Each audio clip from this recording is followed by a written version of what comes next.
तो आइए शुरुआत कर लेते हैं हम ट्रिगर्स के साथ। कौन सी बाजार की बड़ी बातें वो पहले समझ लेते हैं, तो नया बताइए। बिल्कुल, तो 4 महत्वपूर्ण ट्रिगर्स हैं आशीष जिस पर रखनी है नजर। सबसे पहले तो शुक्रवार अमेरिकी मार्केट्स को बिल्कुल इग्नोर नहीं कर सकते। स्मार्ट रिकवरी दिखाई है यूएस जॉब्स डेटा आने के बाद, जहां लग रहा था कि मार्केट थोड़ा लड़खड़ाया जरूर, लेकिन क्या तगड़ी रिकवरी। और हमने डाउ हो या फिर नैस्डैक फ्यूचर्स या सब में हमने कुछ अच्छी रिकवरी के साथ क्लोजिंग देखी है। लेकिन मत भूलिएगा कि रूसी तेल पर कैप, जो प्राइस कैप है, वो आज से G7 की तरफ से लागू होगा और ओपेक के फैसले को लेकर भी अभी तक कोई क्लैरिटी नहीं बनी है। तो ब्रेंट उछलकर इन सब के बीच में $87 के निकल गया है पार। तीसरी महत्वपूर्ण ट्रिगर पर जिस पे रखनी है नजर वो हमारे ही बाजारों की है और वो है आरबीआई की मॉनेटरी पॉलिसी कमेटी की बैठक। आज से हम देख रहे हैं इसकी शुरुआत हो चुकी है और बुधवार को पॉलिसी पे कोई निर्णय सामने निकलकर आता दिखेगा। And last but not the least, LTI माइंट्री, आज नए शेयरों की लिस्टिंग होनी है। नई मर्ज्ड एंटिटी अब एलटीआई माइंट्री के नाम से जानी जाएगी। तो इस एरिया और सेक्टर पर रहने वाली है हमारी नजर। तो ढेर सारे इवेंट पैक्ड जो है वीक देखने को मिलेगा। काफी सारे अहम ट्रिगर्स हैं जो बाजार को करेंगे इन्फ्लुएंस। लेकिन नया एक और खास बात आपको बता दूं कि थोड़ी ही देर में अनिल सर, क्योंकि बहुत बेसब्री से इंतजार हो रहा है, शुक्रवार को सर ने ट्वीट करके भी बताया था कि हमारे साथ जुड़ेंगे। तो थोड़ा सा लैग हो रहा है लेकिन जुड़ने की पूरी तैयारी है। थोड़ी देर में हमारे साथ बनते हुए नजर आएंगे, तो वहां पर भी फोकस सबका बाजार में रहेगा। एक बार ग्लोबल संकेत भी देख लेते किस प्रकार से देखने को मिल रहे हैं। आप अगर डाउ फ्यूचर्स को देखें, नास्डैक फ्यूचर्स को देखें और एसजीएक्स निफ्टी को फिलहाल देखें तो 35 अंकों की बढ़त यहाँ पर आपको देखने को मिलेगी। अब स्पॉट के मार्केट को डिकोड करके देखें कि कल स्पॉट एनालिसिस में शुक्रवार को क्या देखने को मिला। तो अगर आप देखें क्लोजिंग के हिसाब से तो बहुत ही फ्लैटिश आपको क्लोजिंग देखने को मिली थी। आप डाउ को देखें, S&P 500 को देखें, नास्डैक को देखें तो आपको लगेगा कि कुछ हुआ ही नहीं अमेरिकन मार्केट्स में। लेकिन इसके अंदर डिटेल अगर आप समझना चाहें तो बड़ा उतार चढ़ाव वाला सेशन आपको देखने को मिला। हालांकि वीकली क्लोजिंग के लिहाज से देखें तो ठीक ठाक क्लोजिंग देखने को मिली। हफ्ते के लिहाज से S&P 500 करीब 1% बढ़ा था। नास्डैक यहां पर बड़ा मूव आया था, 2% की तेजी यहां पर आपको देखने को मिली थी। लेकिन जो खास बात है कि जो जॉब्स का डेटा आया है उसने बाजार को काफी हद तक इन्फ्लुएंस किया है। जॉब्स का डेटा एक बार डिस्कस कर लेते हैं। 2.63 लाख नई नौकरियां जोड़ी गई हैं। एक्सपेक्टेशन से वो कहीं ज्यादा, क्योंकि 2 लाख नौकरियां जुड़ने की बात सामने निकल कर आ रही थी। इनफैक्ट जो औसत अर्निंग्स की भी जो नंबर है ना आशीष, वो भी बढ़ के निकल कर आई है। तो ये है, हम पिछले हफ्ते भी इस बारे में बात कर रहे थे कि ये अब 2 धारी तलवार हो गई है जो अमेरिका के डेटा है। अच्छा है तो भी दिक्कत, खराब है तो भी दिक्कत, और इस बार अच्छे निकल कर आए हैं। तो अब ये चिंता बन गई है कि अब फेड यहां से निर्णय लेगा तो क्या लेगा। मुझे लगता है फेड के भी खेमे में बड़ी सुखबुगाहट होगी, बहुत कंफ्यूजन, सस्पेंस होगा कि वो करेंगे तो क्या। और ये महत्वपूर्ण इसलिए कि अब अगले 1 हफ्ते तक उनकी तरफ से कोई कमेंट्री नहीं आएगी। वो ट्रेडिशनल ब्लैकआउट पीरियड में चले गए हैं और अब सीधा जो उनकी तरफ से फैसला निकलेगा वो आएगा 14 दिसंबर को। पावेल साहब ऑलरेडी मार्केट को चेयर करने का काम कर चुके हैं। पिछले हफ्ते जब बुधवार को उन्होंने बस एक लाइन बोली थी, और वो एक लाइन क्या थी आशीष, कि हम यहां से अब रेट हाइक की गति को करेंगे धीमा। बस ये कहना था। और उसके बाद तो जो रफ्तार, जो खुशी की लहर हमने अमेरिकी मार्केट्स में देखी, हमारे मार्केट्स ने भी रिएक्ट किया। तो ये बहुत एक इंटरेस्टिंग फैक्टर है। एक और महत्वपूर्ण फैक्टर यहाँ पर ये है, वो है कच्चा तेल। कच्चा तेल बहुत टाइम से हमें परेशान नहीं कर रहा है क्योंकि दोनों तरफ के डेटा हैं। लेकिन संडे को, रविवार को ओपेक प्लस की जो बैठक हुई उसमें हम वैसे भी एक्सपेक्ट करके चल ही रहे थे। हमने दर्शकों को भी बताया था कि चांसेस प्रबल हैं कि किसी भी तरह के पॉलिसी में बदलाव नहीं देखने को मिलेंगे, और हुआ भी वही। उन्होंने अपनी जो पिछली नीति है, ऑयल पॉलिसी है, उसी को जारी रखा और कहा कि अब अगले साल के अंत तक 20 लाख बैरल प्रतिदिन की कटौती जारी रखेंगे। लेकिन एक क्लियर लाइन उन्होंने अपने मिनट्स में या प्रेस रिलीज में क्लियरली कही है, अनसर्टेनिटी का माहौल है। और उनके जितने की मिनिस्टर्स होते हैं, एक होती है ओपेक जो अपने निर्धारित समय पे ओपेक प्लस के जो 23 देशों का समूह है वो मिलता है, और एक JMMC होती है, जॉइंट मिनिस्टेरियल मॉनेटरी कमेटी। ये एक ऐसा की मिनिस्टेरियल ग्रुप होता है जो मिलते हैं ये डिसाइड करने के लिए कि अब करना क्या है और क्या हम अपने लक्ष्य के हिसाब से चल रहे हैं। उन्होंने कह दिया है कि आप किसी भी आपातकालीन बैठक के लिए तैयार रहिए, मार्केट इतना अनसर्टन है। और ये तो हम भूल ही नहीं सकते कि आज से EU का एम्बार्गो भी लागू हो रहा है रूसी तेल पे, और G7 की प्राइस कैप भी लागू हो रही है। इसका कैसा इम्पैक्ट होगा, इस पर भी हमें बात करनी है। हम इस पर विस्तार से आशीष इसके इम्पैक्ट पर बात करेंगे। बग्गा जी हमारे साथ थोड़ी देर में जुड़ेंगे, लेकिन जरा फटाफट बता दीजिए कि हमारे मार्केट्स में क्या हुआ, ओआई डेटा कैसा रहा है, पीसीआर कैसा रहा और कैसे संकेत वो दे रहा है, जरा बता दीजिए। बिल्कुल, देखिए ग्लोबल में तो काफी हलचल देखने को मिली और भारतीय बाजारों में देखें तो सबसे पहले एफआई लॉन्ग्स को एक बार समझ लेते हैं कि यहाँ पर 75% थी पिछले गुरुवार को पोजीशन, जो कि शुक्रवार को घटकर 66% के आसपास ही है। अब मार्केट का डेटा अगर आप देखें तो कैश मार्केट के लिहाज से तो ठीक ठाक ही नजर आएगा। नेहा, यहाँ पर जो विदेशी निवेशकों को उन्होंने कैश में खरीदारी की है, बिकवाली का आंकड़ा नहीं आया, लेकिन खरीदारी का जो आंकड़ा है काफी छोटा है, केवल 215 करोड़ की खरीदारी की है। वहीं जो डीआईज हैं ये अभी भी बाइंग स्प्री में बने हुए हैं, 712 करोड़ की जो कैश मार्केट में इन्होंने खरीदारी की है। अब थोड़ा वायदा बाजार का अगर आप डेटा समझना चाहें तो ट्रिकी नजर आएगा, क्योंकि टोटल एफएनओ में कैलकुलेशन करके देखेंगे तो 7115 करोड़ की जो इन्होंने बिकवाली की है। वहीं अगर आप इंडेक्स फ्यूचर्स में देखें तो यहाँ पर भी सेल्फ का फिगर आया, करीब करीब 3917-18 करोड़ की जो है यहाँ पर बिकवाली की है। स्टॉक फ्यूचर्स में भी शॉर्ट गए हैं, क्योंकि जो पोजीशंस है यहाँ पर 2000 करीब 40 करोड़ की जो है बिकवाली का आंकड़ा दिखा रहे हैं। इंडेक्स ऑप्शन में भी बिकवाली है और स्टॉक ऑप्शन में देखें तो छोटा आंकड़ा है। स्टॉक ऑप्शन में ज्यादातर जो आंकड़ा है वो छोटा ही साइड पर आपको देखने को मिलता है, तो 44 करोड़ की जो बिकवाली है यहाँ पर आपको देखने को मिली है। लेकिन जो नेट शॉर्ट पोजीशंस है, काफी पिछले हफ्ते में हम लगातार चर्चा करके भी बता रहे थे कि एफआईएस की जो लॉन्ग पोजीशंस है बहुत कंटिन्यूसली तेजी से बढ़ती जा रही हैं, तो जो शॉर्ट पोजीशंस है अब वो थोड़ी सी इंक्रीज हुए हैं। थोड़ा सा सतर्क आपको यहाँ पर रहना पड़ेगा, क्योंकि 12% से करीब करीब 16% नेट शॉर्ट हो गए और जो नेट लॉन्ग है ये घटे हैं 6% के, क्योंकि 36% से घटकर 30% हो गया है। लेकिन अहम बात एक और होगी कि लगातार हम देख रहे थे कि सीरीज की शुरुआत से जो प्रीमियम था निफ्टी और निफ्टी बैंक का काफी हायर साइड पर देखने को मिल रहा था। वो बता रहा था कि बाजार में जो सेंटीमेंट है कितना स्ट्रॉन्ग है और खरीदारी के फेवर में है। अभी भी प्रीमियम आपके पास देखने को मिल रहा है, लेकिन जो निफ्टी दिसंबर फ्यूचर का प्रीमियम है वो करीब 136 पॉइंट से घटकर करीब 116 हो गया। थोड़ा सा करेक्शन यहाँ पर आपको देखने को मिला। और पीसीआर भी एक बड़ी चिंता बनी हुई थी, क्योंकि लगातार हम ओवरबॉट के जोन पर ट्रेड कर रहे थे। लेकिन नया एक और खास बात ये भी रही कि अब बाजार उतनी तरीके से जो है आपको पीसीआर पे बड़ा रिएक्शन देता नहीं है। लेकिन क्योंकि यहाँ पर थोड़ी सी गिरावट आ गई है, आप देखिए 1.27% से घटकर जो है 0.94 हो गया है, तो यहाँ पर आपको एक फर्दर कंफर्ट आ गया कि आप थोड़ा सा और गिरेंगे तो हो सकता है कि आपको वैल्यू बैंक देखने को मिले। और वैसे भी आप देखिए कि सुस्त ग्लोबल संकेतों के बीच में एसजीएक्स निफ्टी फिलहाल करीब करीब राउंड फिगर आपको जो है 50 अंकों की बढ़त आपको दिखा रहा है, तो संकेत काफी हद तक ठीक ठाक है। एफआईएस का आंकड़ा मैंने आपको बता दिया। ओके, चलिए, तो हमने मोटे तौर पर आपको बता दिया कि कौन कौन से महत्वपूर्ण ट्रिगर्स हैं और किस तरह का वो रोल यहाँ अदा करेंगे। लेकिन अंतर्राष्ट्रीय बाजार में जो जो खबरें आई हैं, जो जो इवेंट्स आए हैं ओवर द वीकेंड, इन्हें कैसे समझना है गोइंग फॉरवर्ड। ये जो हफ्ता है अंतर्राष्ट्रीय बाजार में जो जो अहम इवेंट्स या डेटाज निकल कर आने वाले हैं, उन्हें कैसे डिकोड करना है, सब पर बात करने के लिए जाने माने global market expert elements platform के चेयरमैन अजय बग्गा सर हमारे साथ जुड़ चुके हैं। अजय सर, गुड मॉर्निंग, बहुत स्वागत है सर आपका। शुक्रिया हमारे लिए समय निकालकर जुड़ने के लिए। सर, सबसे पहले तो ये शुक्रवार का जॉब्स डेटा और उस पर अमेरिकी मार्केट्स का रिएक्शन। तो सर, पहले तो जॉब्स डेटा जो निकल कर आया है, इस पर अपनी प्रतिक्रिया दीजिए। मार्केट ने जो प्रतिक्रिया दिखाई उस पर भी मुझे आपकी प्रतिक्रिया चाहिए। और अब फेड क्या करेगा सर, ये बताइए। जी, बहुत बहुत सही बात है। देखिए, उम्मीद थी 2 लाख नए जॉब्स की, जो भी हायर लेवल पे है। नॉर्मली 1.25 लाख 1 लाख जॉब्स होते थे 2019 और पहले से, तो 2 लाख नए जॉब्स। सीजनैलिटी भी आता है इस सीजन में, काफी हॉलीडे सेल्स के चलते नए जॉब्स क्रिएट होते हैं जो टेम्पररी रहते हैं। बट 2 लाख की जगह 2,63,000 जॉब्स आए, तो उसके चलते पहले तो डाउ फ्यूचर्स 400 पॉइंट नीचे गिरे, बट बंद होते होते 34 पॉइंट पॉजिटिव में डाउ आ गया था। तो मार्केट ने इतना बड़ा आउट परफॉर्मेंस जॉब्स फ्रंट पे भी पचा लिया। इकोनॉमी मतलब अच्छा कर रही है। उससे ज्यादा जो चिंताजनक विषय था कि जो वेजेस का जो नंबर था, वेज ग्रोथ, जैसे आप सवेरे भी बता रहे थे, वेज ग्रोथ 5.1% बढ़ा साल दर साल, और महीने दर महीने 0.7%।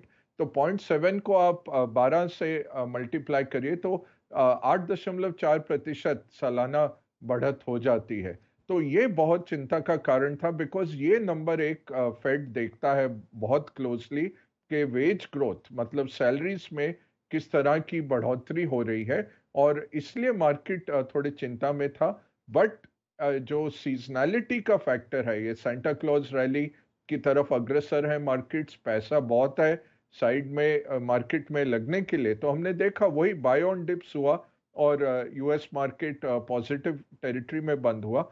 अब फेड पे इसका क्या असर होगा, यही दर्शा रहा है स्वैप मार्केट जो है फेड फ्यूचर्स का मार्केट के 0.5% जो पहले भी हमने सोचा था 0.5% की बढ़ोतरी होगी इंटरेस्ट रेट में 14 दिसंबर में। बट जो डॉट प्लॉट निकल के आएगा वो कहाँ आता है, सितंबर में पिछली बारी उन्होंने 4.6 का टर्मिनल रेट दिया था, अब मार्केट्स दिखा रहे हैं कि 5% पे ये टर्मिनल रेट रहेगा इस रेट साइकिल में।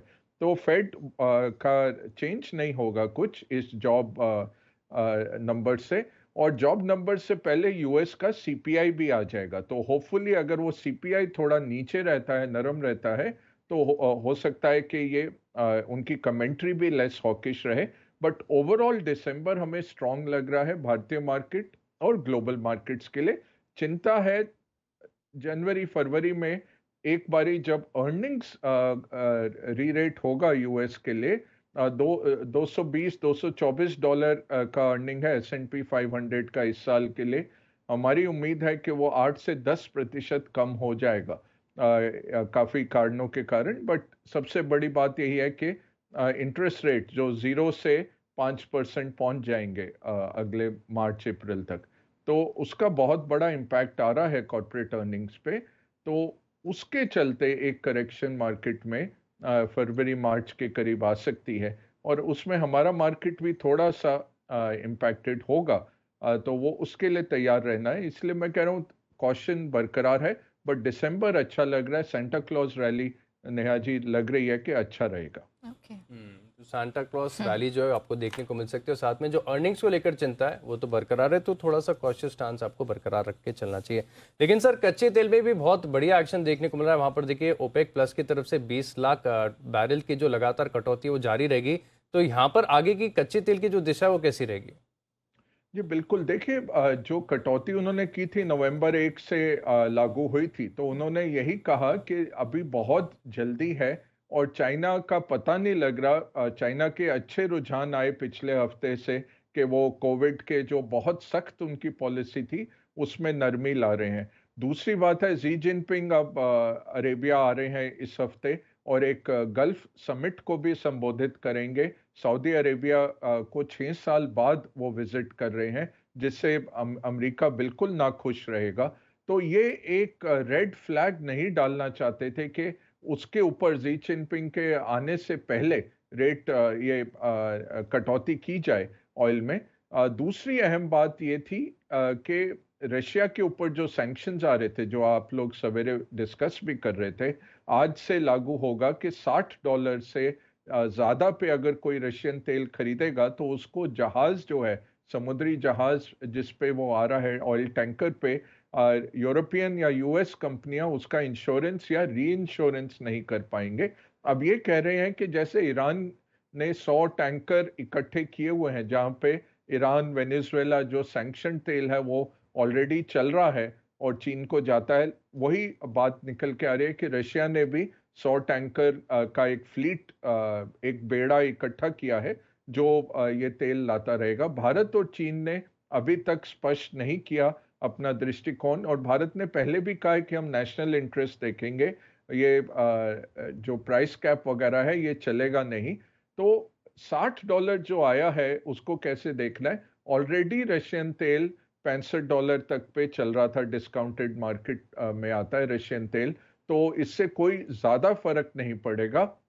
दूसरा, भारत और चीन तो खरीदते रहेंगे। तीसरा, रशिया के पास अब ये शैडो टैंकर्स हैं जो कि वो अपने रिस्क पे उन टैंकर्स में भेजेगा, तो इंश्योरेंस ना मिलने पर भी हो सकता है ये चलता रहे। बट बहुत इवॉल्विंग सिचुएशन है और ये देखना पड़ेगा इस हफ्ते किस तरह से प्ले आउट करता है, क्योंकि रशिया ने बहुत एग्रेसिवली ये भी कहा है कि कोई अगर साइन अप करता है इस प्राइस कैप और हमारे ऊपर और सैंक्शंस के लिए, तो उसको हम तेल नहीं सप्लाई करेंगे। अब रशियन तेल तो ठीक है यूरोप में नहीं आ रहा है, बट कजाकिस्तान की जो लाइन आती है रशिया की भूमि से, वो 1 मिलियन बैरल मतलब 10 लाख बैरल प्रतिदिन उस पाइपलाइन से यूरोप में आता है। अगर वो इस तरह के पाइपलाइन भी बंद कर देगा रशिया, तो उसमें विकल्प नहीं है इन शॉर्ट टर्म। टर्की से आप रीरूट कर सकते हैं, बट वो फिर पाइपलाइन नहीं है। और इस तरह का चीज़ें अगर रशिया ये विंटर में करेगा, सर्दियों के मौसम में जब हीटिंग की बहुत लागत है तेल और गैस की, तो मार्केट्स काफ़ी मूव कर सकते हैं। तो बहुत वॉलेटाइल सिचुएशन है ऑयल की तरफ। चाइना खुल रहा है, डिमांड बढ़ेगी। रशिया बंद हो रहा है मार्केट में सप्लाई से, वो कैसे उसका इम्पैक्ट आएगा और किस कीमत पे इम्पैक्ट आएगा, ये दोनों सबसे बड़े कारण रहेंगे ऑयल को मूव करने के। बिल्कुल, तो मतलब ये मान के चला जाए कि पिछले कुछ हफ्तों से जो वोलेटिलिटी कच्चे तेल के बाजार में दिख रही है, वो इस हफ्ते भी और एटलीस्ट आने वाले कुछ समय तक तो जारी ही रहने वाले, और ये क्लैरिटी नहीं मिल रही है कि अब $100 की बारी है या 70 की तैयारी है यहाँ से। वैलिड पॉइंट सर, लेकिन हमारे लिए भी बहुत महत्वपूर्ण इवेंट है। आज से आरबीआई एमपीसी बैठक की शुरुआत हो रही है और बुधवार को पॉलिसी को लेकर ऐलान होने हैं। सर, इस इवेंट से आपकी क्या उम्मीदें हैं? बुधवार को गवर्नर साहब क्या कहेंगे? हमारे मार्केट्स के लिए फिर किस प्रकार की दिशा तय होती हुई दिखाई दे रही है, गिवन द फैक्ट कि अब तक जो हमारे आर्थिक आंकड़े आए हैं, वहां पर कोई शॉकर नहीं लगा है? नहीं, बिल्कुल सही बात है। और देखिए, अभी इकोनॉमी को ग्रोथ की ज़रूरत है। और ये जो एक आंकड़ा रघुराम राजन वगैरह ने लिया था, 4% का जो टारगेट लिया था +-2, ये बिल्कुल मैं इससे सहमत नहीं हूं, क्योंकि भारत जैसे गरीब देश में आपको थोड़ी इन्फ्लेशन लानी पड़ेगी, बिकॉज इन्फ्लेशन का बहुत स्ट्रॉन्ग कोरिलेशन है ग्रोथ के साथ। और नॉमिनल ग्रोथ तो बहुत आसान है, इकोनॉमी 101 है कि नॉमिनल ग्रोथ आपकी रहेगी तो इकोनॉमी बढ़ेगी। बट आप डिफ्लेशन लाके भारत में जो गरीब तबका है उसकी आमदनी बिल्कुल खत्म कर सकते हैं। तो ऑलरेडी आरबीआई जो 4% से 5.9% ले आया है, मैं तो यही कहूंगा कि अभी रुक जाना चाहिए, इसका इम्पैक्ट पूरी इकोनॉमी में आ जाए। ऑलरेडी अगर आप देखें, क्रेडिट 14% बढ़ रहा है और डिपॉजिट 9% बढ़ रहे हैं, तो किल्लत आ रही है, लिक्विडिटी निकल रही है मार्केट से, मनी मार्केट में लिक्विडिटी टाइट हो रही है। और आरबीआई काफी सक्सेसफुल हो गया है, इन्फ्लेशन डाउनवर्ड्स है, और तेल की कीमत जो $120 से $87 आई है, उससे भी राहत मिली है। अब उसके सामने क्या प्रॉब्लम्स हैं आरबीआई के लिए? उनका टारगेट है 4 +-2 मतलब 6% का। 6% से ज्यादा इन्फ्लेशन रही 10 महीने। उनको पार्लियामेंट को भी चिट्ठी लिखनी पड़ी जो कॉन्फिडेंशियल है, जिसमें उन्होंने मेजर्स बताए क्या करेंगे। अब ये दूसरी बात है कि इन्फ्लेशन बाहर से आई, ये अंदरूनी इन्फ्लेशन नहीं है। तेल और कमोडिटी की कीमतें बढ़ने के कारण बाहर से ये इन्फ्लेशन आई। ऐसी डिमांड में अभी तक हम देख रहे हैं पर्सनल कंजम्पशन एक्सपेंडिचर जो भारत का आया दूसरी तिमाही का, इतना ज्यादा नहीं था। ऑटो के नंबर आपके इतने अच्छे नहीं थे नवंबर के। तो लीडिंग इंडिकेटर दिखा रहे हैं कि थोड़ी मंदी है इकोनॉमी में आती हुई, ग्रोथ उतनी स्ट्रांग नहीं है। तो इस टाइम पे अगर और आप हॉकिश होते हैं तो मुश्किल पड़ती है। बट उनके टारगेट्स के कारणवश और घरेलू चिंताओं के कारणवश मुझे लगता है 35 बेसिस पॉइंट बढ़ाएंगे, जो मेरे ख्याल से, मेरे निजी सोच यही थी, इस बार ही छोड़ सकते थे। बट उनके ऊपर प्रेशर बहुत रहेगा इन्फ्लेशन का, तो 35 बेसिस पॉइंट की बढ़ोतरी होगी। और फिर एक 25 बेसिस पॉइंट फरवरी में करके 6.5% पे इस रेट हाइक का हमारा साइकिल खत्म हो जाना चाहिए, अगर कोई बहुत बड़ा डिसरप्शन ना आए। सरकार का फिस्कल डेफिसिट 6% से ज्यादा है, वो जरूर बात है। और हमारा डेट टू जीडीपी रेशियो बढ़ता जा रहा है, तो हर बारी आप रेट बढ़ा रहे हैं तो सरकार का इंटरेस्ट आउटगो ज्यादा होता है, कंपनीज का इंटरेस्ट आउटगो, हाउस होल्ड्स का इंटरेस्ट आउटगो ज्यादा जाता है। वो ऑलरेडी एक फ्रिक्शन ले आता है इकोनॉमी पे। एक इकोनॉमी स्लो डाउन होने लग जाती है जब आप रेट्स इस तरह से बढ़ाते हैं। तो मेरे ख्याल से तो अभी नहीं बढ़ाना चाहिए, बट बढ़ाना पड़ेगा विवशतावश। तो विवशता है, इसके कारण से यहाँ पर एक और रेट हाइक भारत को झेलनी पड़ सकती है, और 35 बेसिस पॉइंट्स के आसपास जो 7 दिसंबर को मुखातिब होंगे आरबीआई गवर्नर शक्तिकांत दास, तो इसकी प्रोबेबिलिटी अब बढ़ती हुई दिख रही है। शुक्रिया बग्गा सर, हमारे साथ एज यूजुअल जुड़ने के लिए। आप इतने बेहतरीन तरीके से सारे ग्लोबल और डोमेस्टिक मार्केट क्यूज को समझाते हैं कि एक बिल्कुल पिक्चर क्लियर हो जाती है सरल भाषा में आम आदमी के लिए कि अब यहां से गोइंग फॉरवर्ड कैसा ट्रिगर, कैसी दिशा मिल रही है। Once again sir, thank you so much आज हमारे साथ शो में शामिल होने के लिए। चलिए अब बारी आती है सुमित बगड़िया जी की, जो हमारे साथ जुड़ चुके हैं बताने के लिए कि ब्रॉडर मार्केट्स में निफ्टी बैंक निफ्टी में आपको करना क्या है। सुमित जी मॉर्निंग, आपको आवाज आ रही है? Good morning Neha, good morning, आवाज आ रही है? बिल्कुल। सुमित जी, अब आपसे समझना चाहेंगे, जिस तरह का शानदार मूवमेंट हमने निफ्टी बैंक निफ्टी में ब्रॉडर मार्केट्स में पिछले हफ्ते देखा है, आज किस प्रकार की तैयारी की जाए, कौन से महत्वपूर्ण लेवल्स पर रखनी है नजर? देखिए नेहा, मार्केट के अंदर कल एक वॉलिटिलिटी, एक थोड़ा सा करेक्टिव मूव देखने को मिला था, but I think overall bias is positive. अगर कोई डिप आता है तो निफ्टी के अंदर खरीदारी करके चलने का सलाह रहेगा। निफ्टी का जो कल का क्लोजिंग है वहां से छोटा मोटा डिप आज इंट्राडे में देखने को मिल सकता है। तो अगर कोई भी 50 से 70 पॉइंट का डिप अगर नीचे की तरफ देखने को मिलता है तो उस डिप में खरीदारी करें। पहला जो सपोर्ट है निफ्टी का नीचे में वो 18,500 के पास है। तो मैं दो तरह के व्यू आज दूंगा आपको। कल की क्लोजिंग है 18,696, 18,696। तो एक तो बाय अबोव वाला लेवल दूंगा मैं, जिसके अंदर 18,800 के ऊपर खरीदारी करनी है और 18,700 का इसके अंदर नीचे में स्टॉप लॉस लगेगा।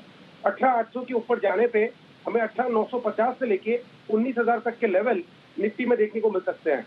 तो पहला व्यू जिसके अंदर बाय अबोव 18,800 रहेगा और 18,700 का उसके अंदर नीचे में सपोर्ट और स्टॉप लॉस बनेगा। तो एक व्यू है जिसमें बाय अबोव में खरीदारी करें और 18,700 का स्टॉप लॉस लगाएं और ऊपर में 18,950 से लेके 19,000 तक के लेवल निफ्टी में हमें देखने को मिल सकते हैं।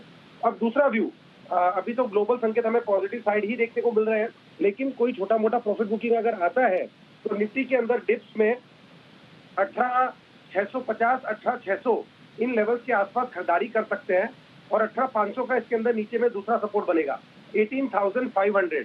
तो 18,500 का स्टॉप लॉस लगाना है। वो केस में अगर नीचे की तरफ खुलता है तो 18,500 का स्टॉप लॉस लगा के निफ्टी में खरीदारी करें। ऊपर के अंदर टारगेट मेरे सेम रहेंगे जो ऊपर के मैंने टारगेट दिए, लेकिन बीच में एक टारगेट और ऐड कर देना है जो कि 18,750 के आसपास का रहेगा। तो एक व्यू में अगर कोई भी डिप आता है तो खरीदारी करें, 18,500 का नीचे में स्टॉप लॉस लगाएं और दूसरा 18,800 के ऊपर खरीदारी करें, जिसमें 18,950 से लेके 19,000 तक के लेवल एक दो दिनों में या इस हफ्ते में हमें निफ्टी में देखने को मिलेंगे। तो व्यू पॉजिटिव है, यहाँ पर आपको खरीदारी करके चलनी चाहिए। 18,500 ये एक ऐसा सपोर्ट आ रहा है जहां पर आपको फोकस करके चलना चाहिए और शुरुआत में अगर आपको 50 से 70 पॉइंट का नीचे डिप मिलता है तो भी यहाँ पर आपको खरीदारी करनी चाहिए। टारगेट आपको 18,950 से लेके 19,000 तक के देखने को मिल सकते हैं। तो सेटअप पॉजिटिव है। जो शुक्रवार को थोड़ा सा डिप है, इससे घबराने की जरूरत नहीं है और इनफैक्ट तेजी करके जाना चाहिए। खरीदारी करनी है आपको निफ्टी और यहाँ पर सेटअप काफी बढ़िया है। लेकिन सर निफ्टी बैंक ये थोड़ा सा ट्रिकी हो रहा है। निफ्टी बैंक के साथ एक और इंडाइसिस पर आपका व्यू जानना चाहूंगा। निफ्टी आईटी, यहाँ पर भी हम देख रहे हैं कि धीरे धीरे जो रिबाउंड है वो चार्ट पर विजिबल आ रहा है। क्या आईटी स्टॉक्स आज भी मोमेंटम में देखने को मिल सकते हैं? देखिए, पूरे मार्केट के अंदर आईटी सेक्टर एक ऐसा सेक्टर है जिसने अभी तक कुछ खास परफॉर्मेंस दिखाया नहीं है। आईटी सेक्टर के अंदर रिबाउंड के संकेत तो मिल चुके हैं और यहाँ से अभी ये रिबाउंड कंटिन्यू रह सकता है। तो मेरे हिसाब से आईटी, निफ्टी आईटी के अंदर फिलहाल पोजीशंस होल्ड करके चले, क्योंकि जब तक ये रिबाउंड देखने को मिल रहा है तब तक हमें इस मूव को कंटिन्यू रखना चाहिए और इस मूव के साथ रैली करना चाहिए। 31,000 के आसपास का कल का क्लोजिंग था। तो इंडेक्स की अगर बात करते हैं तो 30,700 ये इंडेक्स का नीचे में सपोर्ट लेवल है। पिछले 7 से 11 दिनों के अंदर इंडेक्स ने नीचे से एक स्मार्ट रिकवरी दिखाया है और 2,000 पॉइंट का मूव हमें निफ्टी आईटी इंडेक्स में करीब करीब 22 नवंबर से लेके 5 दिसंबर यानी आज का ये 12-13 दिनों के अंदर लोअर लेवल से एक अच्छा रिबाउंड देखने को मिला है। अगर मैं इंडेक्स की बात करता हूं तो रिसेंट के स्विंग हाई ब्रेक हुए हैं। 200 डीएमए लेवल्स के ऊपर निफ्टी आईटी इंडेक्स सस्टेन हो गया है। तो एक संकेत तो मुझे मिल चुका है जिसके अंदर लोअर लेवल्स पे बेस बनाए, डबल बॉटम बनाए, डबल बॉटम का ब्रेकआउट देखने को मिला है। 200 डीएमए लेवल्स देखने को ब्रेक होते हुए देखने को मिले और उसके ऊपर निफ्टी आईटी इंडेक्स सस्टेन कर रहा है। तो एक जो मंदी का दौर था उसको पॉज मिल चुका है। मंदी के दौर को पॉज मिलके एक ब्रेकआउट मिल चुका है, यानी तेजी के संकेत मिल चुके हैं। लेकिन एक बार इसको पुल बैक और बाउंस बैक मान के चले, क्योंकि एक लास्ट 10-1 दिनों में एक sharp move sharp upside move हमें देखने को मिला है। अभी इमीडिएट अगर सपोर्ट की बात करते हैं 30,700 ये इंडेक्स का नीचे में सपोर्ट है। अगर ये सपोर्ट लेवल्स ब्रेक हुए तो एक बार के लिए छोटा मोटा करेक्शन निफ्टी आईटी इंडेक्स में देखने को मिलेगा, जिसमें 30,200 से 30,300 तक के लेवल देखने को मिल सकते हैं।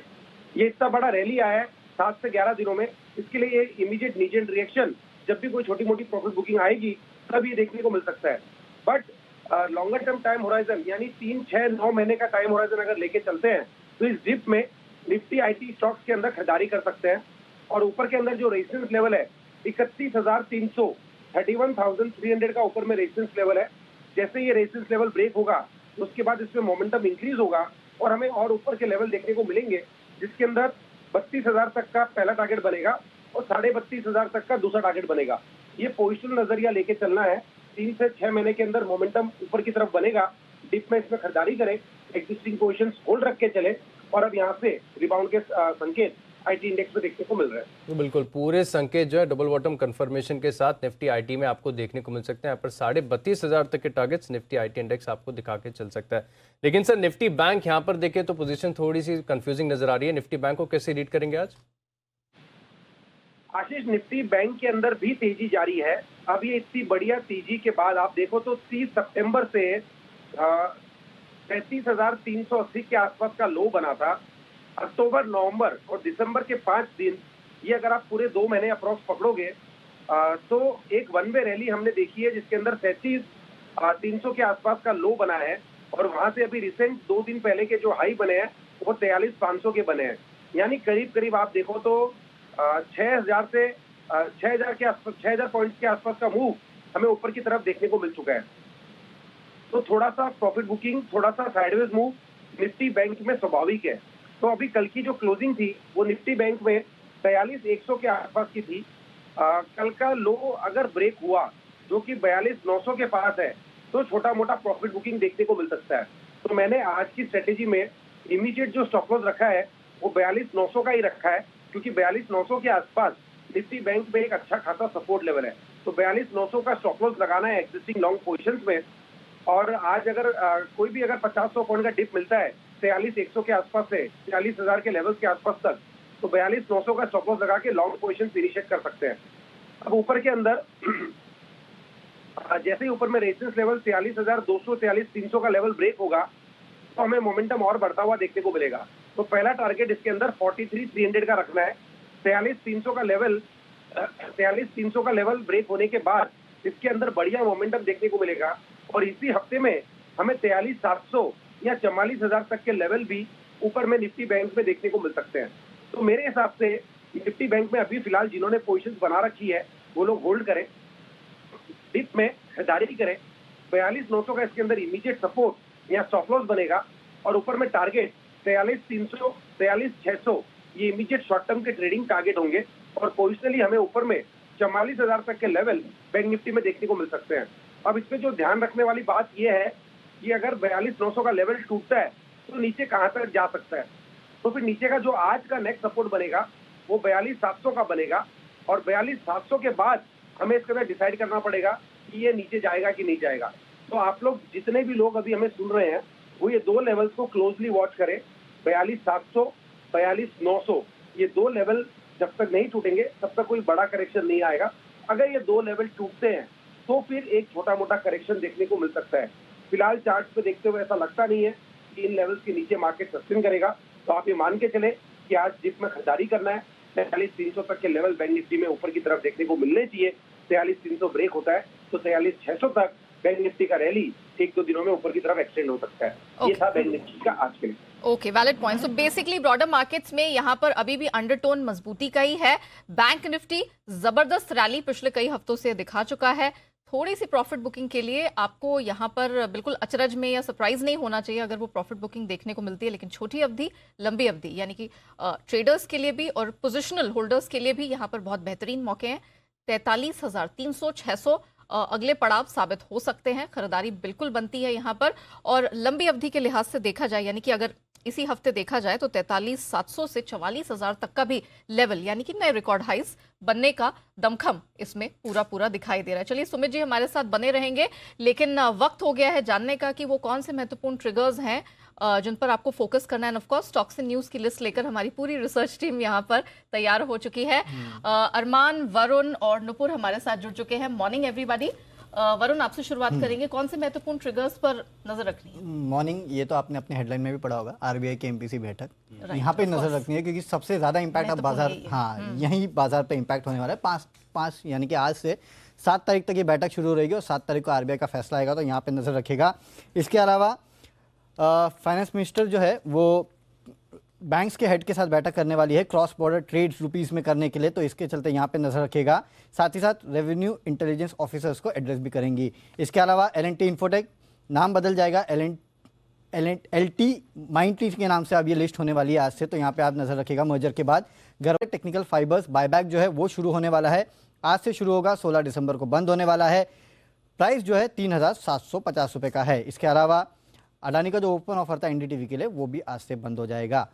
आईपीओ धर्माज ग्रुप गार्ड जो है उसका आईपीओ का अलॉटमेंट आज स्टेटस पता चलने वाला है। ग्लोबली अगर आप देखेंगे तो यूरोप में ईसीबी प्रेसिडेंट जो है वो आज बात करने वाली है, तो इसके ऊपर नजर रखेगा। और हाँ, यूनिपार्ट्स इंडिया का आईपीओ ये खत्म हो चुका है, करीब 25.3 टाइम्स का सब्सक्रिप्शन मिला है। QIB 67.1 times, NII 17.9 times. Retail का हिस्सा थोड़ा ठंडा रहा है, 4.6 टाइम भरा है।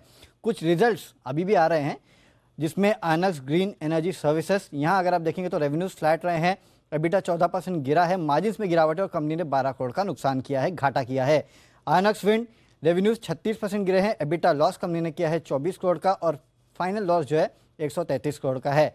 आयनक्स विंड को अगर आप देखेंगे, विंड एनर्जी रेवेन्यूज अगर आप देखेंगे तो 33% गिरे हैं, यहाँ भी कंपनी ने 70 करोड़ के आसपास का घाटा किया। और पीटीसी इंडिया फाइनेंशियल सर्विसेज, यहाँ पे एनआईआई 6.25% गिरे हैं, मुनाफा जो है ऑलमोस्ट फ्लैट रहा है 52.6 करोड़। तो चारों जो कंपनियों ने नतीजे पेश किए हैं कमजोर साइड पर ही आपको देखने को मिले। अरमान, अब आप बताएंगे खबरें। जी, Mahindra and Mahindra financial services पे आपको ध्यान रखना होगा क्योंकि अपना जो इन्होंने अपडेट दिया है, नवंबर महीने का अपडेट दिया है। नवंबर महीने अगर आप देखेंगे लगभग जो इनका डिसबर्समेंट है वो 75% जो है वो बढ़कर आता हुआ दिखा है। वहीं कलेक्शन एफिशिएंसी में भी आपको इंप्रूवमेंट दिखेगा, वो 94% से बढ़कर 96% पर आती हुई दिखी है। और अगर असेट बुक की बात करें तो वहाँ पर भी आपको 3 से 4% की बढ़ोतरी दिखी है। सीएट, अपोलो टायर, जेके टायर, एमआरएफ, इन कंपनियों पर आपको ध्यान रखना होगा क्योंकि जो एंटी कम्पिटिटिव प्रैक्टिस जो केस में यहाँ पर इनको एक राहत मिलती हुई दिखी है टायर कंपनीज को एनसीएलटी की वजह की तरफ से। जो सीसीआई ने जो है द्वारा इनको लगभग आप 1790 करोड़ के आसपास की जो पेनल्टी के मामले में इनको राहत मिली है। और ये बैकग्राउंड में अगर आप बता दें तो सीसीआई ने एमआरएफ, सीएट सहित जो 2 और टायर कंपनियां हैं उन पे एंटी कम्पिटिटिव प्रैक्टिस जो है उसके करने के आरोप में इनको आरोप लगाया था और उसके चलते ये जो मामला था पूरा। और उसी के साथ साथ खबरों पर आप चाय और राइस कंपनीज पर वहां पर भी आपको फोकस रखना होगा क्योंकि रिपोर्ट है कि जो ईरान से पिछले जो हफ्ते से भारत में जो चाय और बासमती चावल की अगर आप बात करें कि उनके आयात के लिए जो नए जो कॉन्ट्रैक्ट्स हैं वो पूरी तरह से बंद कर दिए गए हैं। डॉक्टर रेड्डीज सन फार्मा, यहाँ पर भी रिपोर्ट्स है कि डॉक्टर रेड्डीज सन फार्मा ने कुछ मैन्युफैक्चरिंग इश्यूज के चलते जो अमेरिका में जो कुछ प्रोडक्ट्स थे, जैसे सांस के कुछ प्रोडक्ट्स थे, वहां पर उन प्रोडक्ट्स को वापस जो है वो मंगवाया है। म्यूचुअल फंड्स पर आपको फोकस रखना होगा क्योंकि सरकार जो ESIC अगर आप देखेंगे एम्प्लॉय स्टेट इंश्योरेंस कॉर्पोरेशन जो है वहां ETF के माध्यम से जो इक्विटी में अगर आप देखेंगे इन्वेस्टमेंट जो है 15% अधिक जो है वो निवेश करने की अनुमति है। उसी के साथ साथ अंत में आपको DFM फूड्स पर भी ध्यान रखना होगा क्योंकि जीएसटी इंटेलिजेंस के डायरेक्टर जनरल ने कंपनी पे आरोप लगाया है। और आरोप क्या है? आरोप यह है कि कंपनी ने अपने प्रोडक्ट्स को गलत क्लासिफिकेशन करके जो है उसको बेचा है। हालांकि अगर आप देखेंगे जो टोटल जो पेनल्टी लगी है वो 101 करोड़ की है। तो कंपनी पर उस पर उन्होंने आते हुए देखा है कि कंपनी ने इस आरोप के खिलाफ जो है अपील करने को कहा है। उसी के साथ साथ उन्होंने ये भी कहा है कि जो कंपनी जिस तरीके से प्रोडक्ट्स क्लासिफिकेशन कर रही है वो जो बाकी जो सेम क्लासिफिकेशन है जो बाकी उनके पीयर्स कर रहे हैं उसके मुताबिक वो फॉलो कर रही है। ओके, चलिए वरुण, आपकी एक बार फिर से बारी आती है। ट्रिगर्स तो आपने हमें पहले बता दिए थे, अब जरा बताइए स्टॉक्स एंड न्यूज की लिस्ट क्या कहती है। SJVN यहाँ पे नजर रखेगा क्योंकि इस कंपनी को बेसिकली एक ऑर्डर मिला है MSEDCL से। इस कंपनी को ग्रीन एनर्जी के लिए ऑर्डर मिला है, करीब 200 मेगावाट के सोलर पावर प्रोजेक्ट का यह ऑर्डर है और प्रोजेक्ट की अनुमानित लागत जो है लगभग 1200 करोड़ के आसपास की है। CCL प्रोडक्ट्स, इस कंपनी की बोर्ड बैठक में कंपनी की एक होल्डी ओन्ड सब्सिडरी है कॉन्टिनेंटल कॉफी प्राइवेट लिमिटेड। इस कंपनी के कॉफी और FMCG प्रोडक्ट्स के मार्केटिंग और डिस्ट्रीब्यूशन डिवीजन के डीमर्जर को मंजूरी दे दी है, तो इसके चलते आज ये काउंटर यहाँ रडार पे रहेगा। HAL यानी कि हिंदुस्तान एरोनॉटिक्स FY 11 और 12 का इस कंपनी को इनकम टैक्स रिफंड मिला है करीब 427 करोड़ के आसपास का। अल्ट्राटेक सीमेंट महाराष्ट्र और मध्य प्रदेश में इन्होंने जो ग्राइंडिंग यूनिट है उसकी शुरुआत कर दी है। जो महाराष्ट्र में धुले यूनिट है उसमें 1.8 MTPA का ग्रीनफील्ड कैपेसिटी जो है वो शुरू की है। वहीं धार सीमेंट वर्क्स में 1.8 MTPA के brownfield clinker back grounding capacity जो है उसको इस कंपनी ने शुरू किया है। अवंती फीड्स आंध्र प्रदेश के बांदापुरम में नए फीड मैन्युफैक्चरिंग प्लांट जो है उसका कमर्शियल प्रोडक्शन इस कंपनी ने शुरू किया है। 3 दिसंबर को 125 करोड़ के आसपास की अनुमानित लागत जो है उसके साथ शुरुआत की गई है। हैट्सन एग्रो प्रोडक्ट्स, आपको याद होगा इस कंपनी ने अपने राइट इशू के बारे में जानकारी दी थी। 3 तारीख को राइट इशू कमेटी की बैठक थी जहां पे कुछ फैसले लिए गए हैं। उसमें खासकर जो रिकॉर्ड डेट है 8 दिसंबर 2022 की रखी गई है। राइट इशू जो है 19 दिसंबर को शुरू होगा और 9 जनवरी तक ये राइट इशू जो है वो खुला रहने वाला है। गेल पे नजर रखिएगा क्योंकि सूत्रों के हवाले से ये खबर है कि भारत की रूस और जर्मनी से बातचीत गैसप्रॉम के एक्स यूनिट के साथ गेल को 22 साल के सौदे के तहत LNG सप्लाई के दोबारा शुरू करने के लिए की जा रही है। तो इसके चलते गेल यहाँ पे नजर में रहेगा और पंजाब एंड सिंध बैंक पे नजर रखिएगा क्योंकि इस कंपनी ने एक फ्रॉड जो है CBI को बेसिकली FIR दर्ज की है। इन्होंने करीब 53.79 करोड़ के आसपास का फ्रॉड जो है उसके बारे में इन्होंने FIR दर्ज किया। हालांकि इन्होंने कहा है कि हम प्रोविजनिंग करेंगे, लेकिन हाँ एक फ्रॉड दर्ज किया गया है इस बैंक की तरफ से। तो ढेर सारी खबरें। अरमान, अब आप बताइए। बिल्कुल, आपको कैम्फेम एल्कलीस पर वहाँ पर आपको ध्यान रखना होगा क्योंकि जो इनका कॉस्टिंग सड़ा लाई के लिए जो इनको है कंसेंट टू ऑपरेट है CTO की अगर आप बात करेंगे वो मिलता हुआ दिखा है। और इसमें अगर जो इससे मिला है तो इनको कोई एडिशनल कैपेक्स नहीं करना है। उसी के साथ साथ लगभग 10,000 TPA जैसे टन्स पर एनम है वहाँ पर उनकी क्षमता बढ़ती हुई दिखेगी। सेंट्रम कैपिटल पर आपको ध्यान रखना होगा क्योंकि इनकी सब्सिडी सेंट्रम हाउसिंग फाइनेंस ने 3 दिसंबर को बिजनेस ट्रांसफर एग्रीमेंट किया है। और ये अगर चेन्नई के नेशनल ट्रस्ट हाउसिंग फाइनेंस को जो अपना हाउसिंग बिजनेस के अधिग्रहण के लिए जो है एग्रीमेंट किया है और ये लगभग 112 करोड़ की का अगर देखेंगे जो अधिग्रहण किया गया है। प्रमोटर्स और फंड एक्शन पे आ जाते हैं तो अगर आप IIFL वेल्थ मैनेजमेंट पर आपको ध्यान रखना होगा जिसमें अगर आप स्मॉल कैप वर्ल्ड फंड की बात करेंगे उन्होंने कंपनी में हिस्सेदारी बढ़ाई और ओपन मार्केट के जरिए लगभग 0.9% जो है उन्होंने अपनी अधिग्रहण किया है और ये 30 नवंबर को अधिग्रहण किया है। उसी के साथ साथ अगर आप प्रमोटर्स की बात करेंगे प्रमोटर्स ने लगभग 0.7% जो है हिस्सेदारी जो है बेची है। और बल्क डील्स की बात करें तो वहां पर PB फिनटेक पर आपको ध्यान रखना होगा क्योंकि सोसाइटी जनरल ने लगभग 26 लाख शेयर्स जो है यहाँ पर खरीदे हैं। मॉर्गन स्टैनली मारुति की अगर आप बात करें तो वहां पर भी उन्होंने जो है वहां पर भी खरीदते हुए दिखे हैं। और किम्स जो अगर देखेंगे Krishna institute of medical science की अगर आप बात करेंगे वहां पर भी इन्वेस्टर जनरल अल्टैंटिक सिंगापुर की अगर आप बात करें तो उन्होंने लगभग 15 लाख के आसपास जो है शेयर्स बेचे हैं। वहीं अमनसा होल्डिंग्स की बात करेंगे तो उन्होंने 14 लाख के आसपास जो है वहां पर भी शेयर्स खरीदे हैं। ओके, चलिए, तो ये हमने जान लिया कि कौन कौन से महत्वपूर्ण स्टॉक्स इन न्यूज की लिस्ट है, बल्क डील्स और साथ ही ट्रिगर्स हमने समझ लिए। लेकिन अब बारी आती है FIR यानी कि FII इन्वेस्टमेंट रिपोर्ट्स की।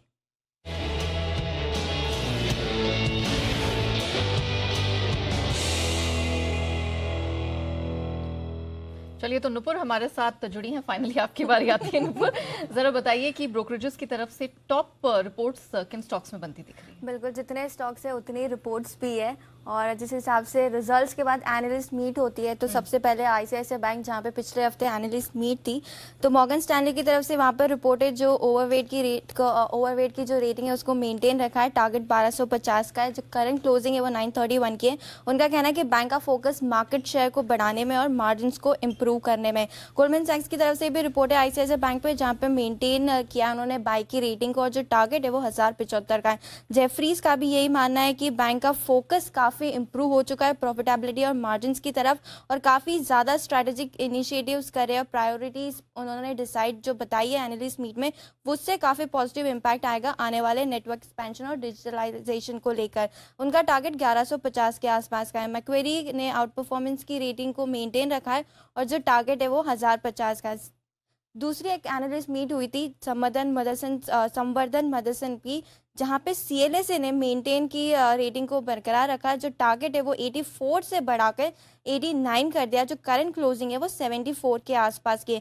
सिटी का कहना है कि मैनेजमेंट ने जो अपना ग्रुप लेवल पे जो रेवेन्यू टारगेट है उसे रीआइटरेट किया है। करीबन $3,600 करोड़ FY25 में वो पहुंच जाएंगे और जो रोसी है जो ROCE है वो 40% होगा। तो इसी पर उन्होंने जो टारगेट है वो 68 का रखा है और जो उनकी रेटिंग है वो सेल की है। जेफरीज की तरफ से अंडर परफॉर्मेंस की रेटिंग को मेंटेन रखा है। जो टारगेट है वो 60 रुपीज़ का है। नोमुरा की न्यूट्रल की रेटिंग है और उनका जो टारगेट है वो 80 के आसपास का है। ये सारी रिपोर्ट्स हैं नुपुर, कुछ और भी रिपोर्ट्स हैं आपके पास? काफ़ी सारी रिपोर्ट्स है। इसके अलावा भी अगर LTI माइंट्री की बात करें, जो आज से नाम चेंज हो जाएगा, वहाँ पे नोमुरा की रिड्यूस की रेटिंग है और जो टारगेट है उसे बढ़ाया 3690 से बढ़ा के 4180 किया है। जो करंट मार्केट प्राइस है उससे तो कम ही है, जो करंट मार्केट प्राइस है वो करीबन 5060 के आसपास की है। JP मॉर्गन देखे तो उन्होंने परसिस्टेंट सिस्टम पे अपनी रेटिंग को डाउनग्रेड किया है। पहले ओवरवेट थी जो अब न्यूट्रल है और जो टारगेट है वो 4100 का। उनका कहना है कि डाउनग्रेड जिस हिसाब से 31% की रैली इस स्टॉक में दिखी है अक्टूबर से, और निफ्टी IT में सिर्फ 14% की रैली है, उसी के चलते जो वैल्यूएशन इंप्रूव है उसके चलते उन्होंने स्टॉक पे डाउनग्रेड किया। वोल्टास पे इंटरेस्टिंग रिपोर्ट है आज, क्योंकि CLSA ने सेल की रेटिंग को अपग्रेड करके आउट परफॉर्मेंस की रेटिंग कर दी और जो टारगेट है वो 870 से बढ़ाकर 935 का किया है और फिलहाल जो करंट मार्केट प्राइस है वो 855 के आसपास की है। महिंद्रा फाइनेंशियल सर्विसेज, जहां पे नवंबर मंथ का अपडेट आया है, वहां पे CLSA की तरफ से बाय की रेटिंग है और जो टारगेट है वो 260 का है। उनका कहना है कि डिस्बर्समेंट में जो इम्प्रूवमेंट है वो काफ़ी हेल्दी और स्ट्रॉन्ग है। मॉर्गन स्टैनली की तरफ से गोल्ड NBFCs पे भी आज रिपोर्ट है, जहाँ पे मनप्पुरम फाइनेंस पे उन्होंने ओवरवेट की रेटिंग को मेंटेन रखा है, टारगेट 150 का है। इंटरेस्टिंगली मुथूट फाइनेंस पे इक्वल वेट के साथ अपनी जो इनिशिएट की है रिपोर्ट और टारगेट 1150 का है। करंट मार्केट प्राइस भी उसी के हिसाब से 1136 के आसपास का। और न्यू एज स्टॉक्स हेडलाइन से दूर जाना ही नहीं चाहते, तो आज फिर से सिटी की तरफ से पेटीएम पे रिपोर्ट है, जहाँ पे मेंटेन किए उन्हें बाय की रेटिंग और टारगेट 1055 का है। तो ये वो स्टॉक्स हैं जिस पर खासतौर से FI ब्रोकरेजेस ने फोकस किया है और आपके लिए वो रिकमेंडेशंस लेकर आए हैं। शुक्रिया वरुण, अरमान, नुपुर, आप तीनों का ही हमारे साथ जुड़ने के लिए और ट्रिगर स्टॉक्स इन न्यूज़ और ब्रोकरेज की पूरी लिस्ट दर्शकों के साथ बांटने के लिए। चलिए अब शेयर बाजार लाइव में वक्त हुआ है पिक ऑफ द वीक का और हमारे सारे एक्सपर्ट्स को जोड़ने का।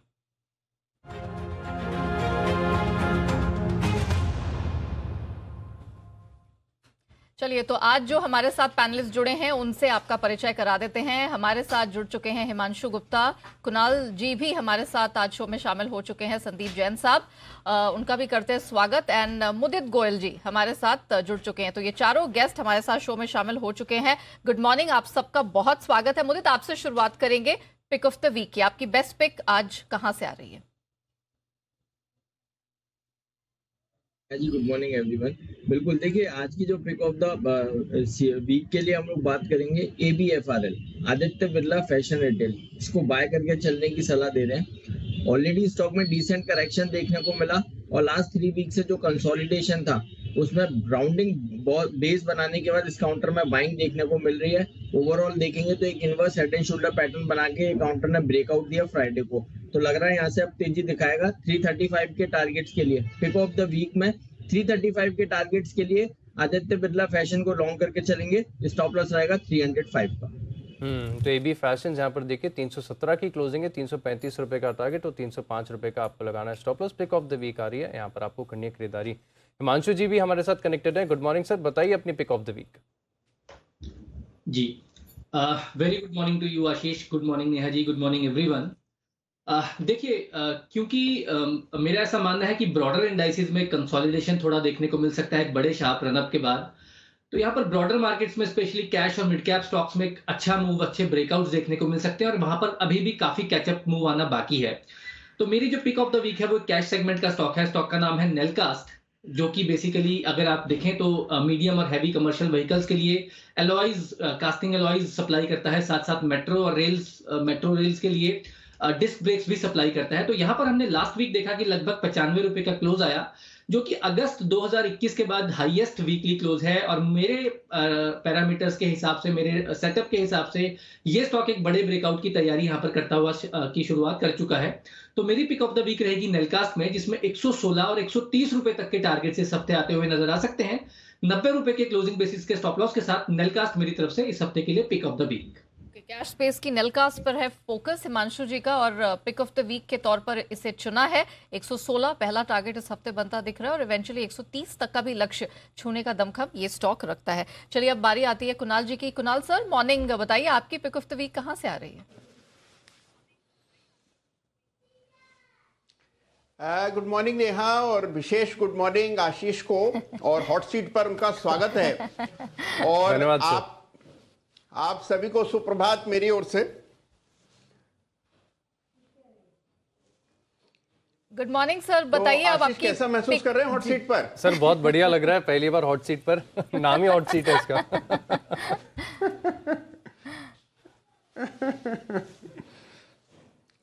चलिए बहुत बढ़िया है। तो देखिए खरीदारी की राय है मेरी भी, और खरीदना है कोफोर्ज। मुझे लगता है कि आईटी स्टॉक्स में एक बेस बन चुका है, बहुत पिटाई हुई और हमने देखा शुक्रवार को और गुरुवार को भी पिछले सप्ताह बड़ी अच्छी तेजी बनी है, और मुझे लगता है कोफोर्ज में जो ब्रेकआउट है ये स्टॉक को काफी ऊपर ले जाएगा।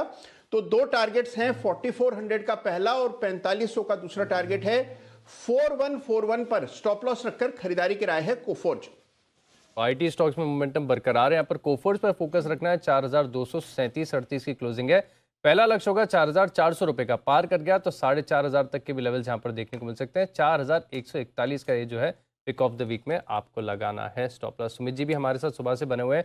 सुमित जी, मार्केट्स पे तो सेटअप आपने बखूबी समझा दिया, अब बता दीजिए कि पूरे हफ्ते के लिहाज से कौन सा स्टॉक ट्रेड करना है। बिल्कुल आशीष, बिल्कुल। देखिए मार्केट में सेटअप ओवरऑल अगर पॉजिटिव लेके चलते हैं तो जो स्टॉक है वो भी तेजी के साइड का ही सिलेक्ट करना है। तो जो स्टॉक तेजी के साइड का सिलेक्ट करना है वो है कॉनकोर। कॉनकोर के अंदर पॉजिटिव मोमेंटम बना हुआ है। स्टॉक ने पिछले 7 दिनों में या पिछले 10 एक दिनों में लोअर लेवल से एक अच्छा मूव ऊपर की तरफ का पकड़ा है।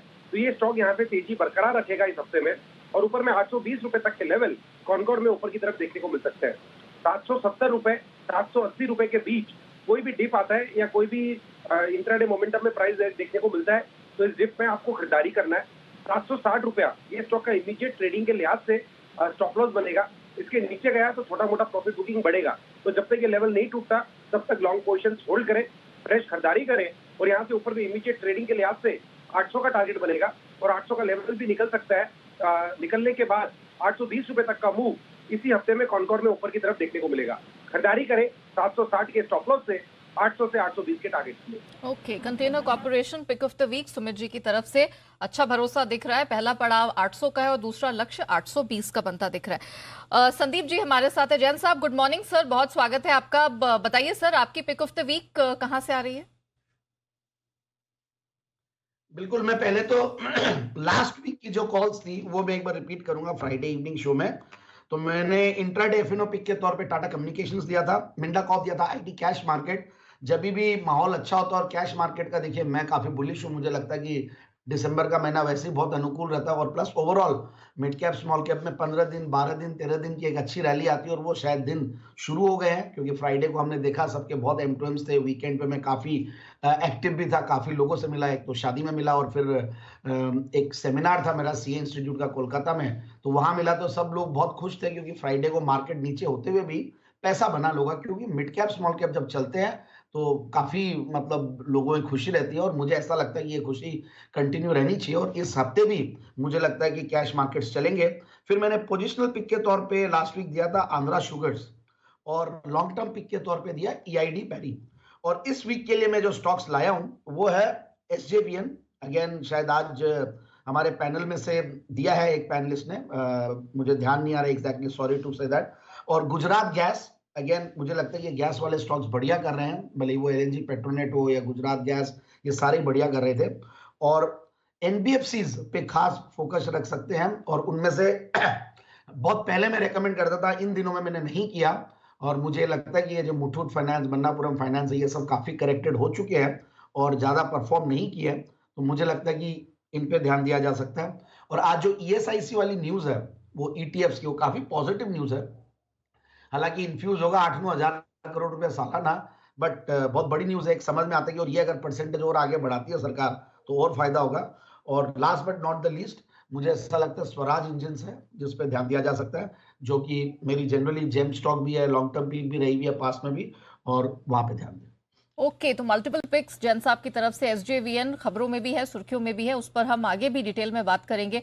गुजरात गैस पर भी फोकस है इनका, और NBFC सेक्टर वहां से इन्हें लगता है कि फोकस बढ़ता दिखेगा। HDFC AMC, मन्नापुरम फाइनेंस, ये कुछ ऐसे पॉकेट्स हैं जिसमें भी फोकस करने की रेकमेंडेशन है। और ऑफ कोर्स पिछले हफ्ते तो टाटा कम्युनिकेशंस में बेहतरीन पिक जैन साहब की तरफ से आई है। तो ये कुछ एरियाज है जहां पर आपको पोजिशनली फोकस करके चलना है। और क्योंकि अब हम NBFC सेक्टर की बात कर रहे हैं, M&M फाइनेंस, इस पर हम जरा फोकस करके चलेंगे। डिसबर्समेंट के आंकड़े भी यहां पर आते हुए दिखे। मुदित जी आपसे करेंगे शुरुआत।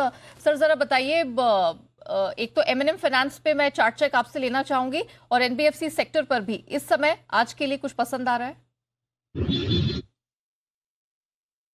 देखिए M&M फाइनेंस की अगर हम बात करते हैं तो काफी अच्छे चार्ट्स बने हुए हैं। एक बहुत बढ़िया ट्रायंगल के साथ इसमें ब्रेकआउट देखने को मिला है और फ्राइडे के सेशन में बहुत अच्छी क्लोजिंग नजर आई है। रैली अभी और स्ट्रेच हो सकती है, यहाँ से भी और तेजी दिखाएगा। पहला टारगेट बनेगा 242 रुपए का, उसको भी निकालता है तो 248 तक के अपसाइड मूव M&M फाइनेंस में नजर आएंगे। थोड़ा पोजिशनली होल्ड करके चलना होगा, कोई डिप आएगा डिप में भी बाय करके चलेंगे। स्टॉप लॉस रहेगा 215 का, तो बेटर ये रहेगा 222 221 के आसपास आता है, वहां पे एक बाइंग अपॉर्चुनिटी रहेगा। 215 के स्टॉप लॉस के साथ 242 से 248 तक के टारगेट्स नजर आते हैं। ओवरऑल अगर NBFCs में बात करते हैं तो अभी रैली की शुरुआत है, हमें लगता है अभी NBFCs में यहाँ से अच्छा कैचअप रैली देखने को मिल सकता है, क्योंकि चार्टिकली अगर हम बात करें तो काफी करेक्शन हो चुका था। करेक्शन में कंसोलिडेशन बने हैं, कंसोलिडेशन के बाद अब ब्रेकआउट देखने को नजर आ रहे हैं, तो लग रहा है अभी NBFC से और तेजी देखने को मिल सकती है। अगर हम मन्नापुरम की बात करें, मुथूट फाइनेंस की बात करें, L&T फाइनेंस की बात करें, सारे चार्ट्स अच्छे बने हुए हैं, अभी तेजी बन सकती है। और तो NBFCs में तेजी की शुरुआत हुई, यहाँ पर आपको तेजी देखने को मिल सकती है। डिसबर्समेंट में 75% की ग्रोथ है, तो काफ़ी बढ़िया यहाँ पर रुझान आपको देखने को मिल सकता है। एक और स्पेस काफ़ी फोकस में पूरा टायर्ड स्पेस पे अगर आप देखें तो यहाँ पर लगातार खबर आ रही है, जो कार्टेलाइजेशन के आरोप लगे थे 10-12 साल पुराना मामला है, लेकिन काफ़ी लंबे समय से चल रहा है। और इनफैक्ट पेनल्टी भी जो CCI की तरफ से लगाई गई थी वो 1788 करोड़ की थी। बड़ा अमाउंट है और काफ़ी सारे जो दिग्गज जितने भी टायर स्टॉक्स हैं इनका सबका नाम आ रहा है इसमें। एक स्टॉक मेरे रडार पर है अपोलो टायर्स। कुणाल जी, आपसे इसका एक चार्ट चेक लेना चाहूंगा। डेली और वीकली दोनों लेवल पर ऑल टाइम हाई की क्लोजिंग दे दी है, क्या और बढ़त यहाँ पर देखने को मिल सकती है? देखिए पूरी संभावना है। बड़े जबरदस्त मूव्स हमने पिछले सप्ताह आते हुए देखे। JK टायर में कोई 17% का मूव आया, अपोलो टायर कोई 8-9% बढ़ा है, तो मुझे लगता है कि बहुत ही सॉलिड ब्रेकआउट सारे ही चार्ट्स पर दिख रहे हैं। तो मेरी राय में अपोलो टायर्स में भी और ऊपर के लेवल्स आते हुए दिखाई देंगे। अब ये जरूर संभव है कि क्योंकि स्टॉक 4-5 दिनों से बड़ी तीव्र आपको बढ़त दिखा चुका है तो एक करेक्शन आ जाए। करेक्शन में मुझे लगता है कि खरीदारी के मौके तलाशने चाहिए। मुझे लगता है अपोलो टायर्स में मौजूदा स्तरों से भी काफी ऊपर के लेवल्स आते हुए आपको कुछ दिनों में दिखाई देंगे। ओके, अपोलो टायर्स हमारे रेडार पर रहेगा और कुणाल जी को भी ये पसंद है। गोइंग फॉरवर्ड चार्ट्स इसी तरफ इशारा कर रहे हैं कि स्ट्रेंथ आगे यहाँ पर बिल्कुल बरकरार रहेगी। SJVN पर फोकस करते हैं। इनफैक्ट अभी संदीप जैन साहब ने भी अपनी पिक ऑफ द वीक में इसका जिक्र किया है और खबर भी है, सब्सिडरी SJVN ग्रीन एनर्जी को MSE DCL से ऑर्डर मिला है। 200 मेगावाट सोलर पावर प्रोजेक्ट का इन्हें ऑर्डर मिला है। हिमांशु जी, आपसे एक चार्ट चेक इस पर लेना चाहेंगे, जरा बताइए SJVN इस समय कैसे मौके आपको दिख रहे हैं? बिल्कुल नेहा जी, देखिए अगर मैं SJVN का चार्ट देखता हूं तो स्टॉक बहुत ही जबरदस्त ब्रेकआउट पर है, एक अपनी ही बुल रन में है पिछले कुछ हफ्तों से। अगर मैं इसका एक लॉन्ग टर्म टारगेट देखता हूं तो मेरा ऐसा मानना है कि इस स्टॉक का कहीं ना कहीं 58 से 60 रुपए तक का लक्ष्य आने वाले 6 से 8 महीने में हासिल होता हुआ नजर आ सकता है। तो अगर पोजिशनल खरीदारी किसी की है या कोई करना चाहता है तो बिल्कुल इन लेवल पर भी खरीदारी करें, क्योंकि यहां से भी लगभग 18 से 20 रुपए की अपसाइड SJVN के चार्ट में दिखती है। शॉर्ट टर्म के नजरिए से क्योंकि स्टॉक एक अच्छी रनअप दिखा चुका है, तो मुझे लगता है अगर कोई डिप 37 यानी कि 37 और 36 रुपए के आसपास मिलता है तो वहां पर एक ऑप्टिमम रिवॉर्ड टू रिस्क बैठता है और 34.5 रुपए के नीचे का स्टॉप लॉस लगाया जा सकता है। लेकिन चार्ट बेहद पॉजिटिव है, हर गिरावट पे खरीदारी करें और आने वाले 4 से 6 महीने में 50 से 60% की रैली अपसाइड यहां पर देखने को मिल सकती है। ओके, तो चार्ट है तगड़े SJVN, नॉट जस्ट ट्रेडिंग के लिहाज से बल्कि आने वाले कुछ महीने भी इसके लिए बहुत पॉजिटिव साबित होकर निकल सकते हैं। हिमांशु जी को लगता है SJVN पर बिल्कुल आपको ध्यान देके चलना चाहिए। चलिए इसी के साथ अब फर्स्ट ट्रेड का वक्त होता है। शुरुआत करते हैं फर्स्ट ट्रेड की हेडलाइंस के साथ।